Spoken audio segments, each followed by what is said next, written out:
बिस्मिल्लाहिर्रहमानिर्रहीम, अस्सलामु अलैकुम वरहमतुल्लाहि वबरकातुहू। जी व्यूवर्स, आज की इस वीडियो में मैं आपके साथ दाढ़ी की अहमियत के बारे में बात करूंगा और अपना पर्सनल एक्सपीरियंस भी दाढ़ी के हवाले से शेयर करूंगा। 2009 में जब रिसेशन आया तो बिज़नेस डाउन हो गया, यहाँ तक कि खाने के लिए भी पैसे ख़त्म हो गए। तो इतने मुश्किल हालात में इंसान के पास दो रास्ते होते हैं, या तो सीधे रास्ते की तरफ जाता है या उल्टे रास्ते की तरफ। लेकिन अल्लाह की रहमत से मुझे अल्लाह ताला ने सीधे रास्ते पर डाल दिया और शुरू में मेरी बाजुमात नमाज़ें बेहतर हो गई और उसके साथ साथ दाढ़ी की शक्ल में अल्लाह ताला ने ये तोहफ़ा भी मुझे दिया। मुश्किल काम है, मैं मानता हूँ, लेकिन जब आप नियत करेंगे, अल्लाह ताला से मदद मांगेंगे, तो इंशाल्लाह इसमें कोई मुश्किल नहीं है। शुरू में जब मैंने दाढ़ी रखनी शुरू की तो आईने के सामने जब भी मैं जाता था तो हमेशा जब भी मैं अपने आप को देखता था मेरे दिल में वसवसा आता था कि दाढ़ी को छोटा रख लो, फ्रेंच कट रख लो, इतनी बड़ी दाढ़ी की ज़रूरत क्या है। तो मैं हमेशा कहता था नहीं।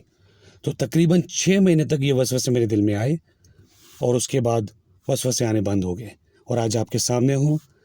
तो आप लोग नियत करें, अल्लाह ताला से मदद मांगे, इंशाल्लाह अल्लाह ताला आपकी मदद करेगा।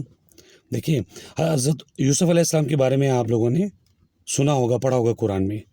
तो जब वो औरतों की महफ़िल में गए तो औरतों ने जब इनको देखा तो फल काटने की बजाय छुरी से अपने हाथ काट बैठी। तो क्या हज़रत यूसुफ़ अलैहिस्सलाम दाढ़ी के साथ हैं, दाढ़ी के बगैर? आप हज़रत सल्लल्लाहु अलैहि वसल्लम जैसे शख्सियत दुनिया में नहीं आएंगी, इतनी खूबसूरत शख्सियत। क्या हज़रत सल्लल्लाहु अलैहि वसल्लम की दाढ़ी थी या दाढ़ी के बगैर थे? तो हम क्यों शर्म महसूस करते हैं?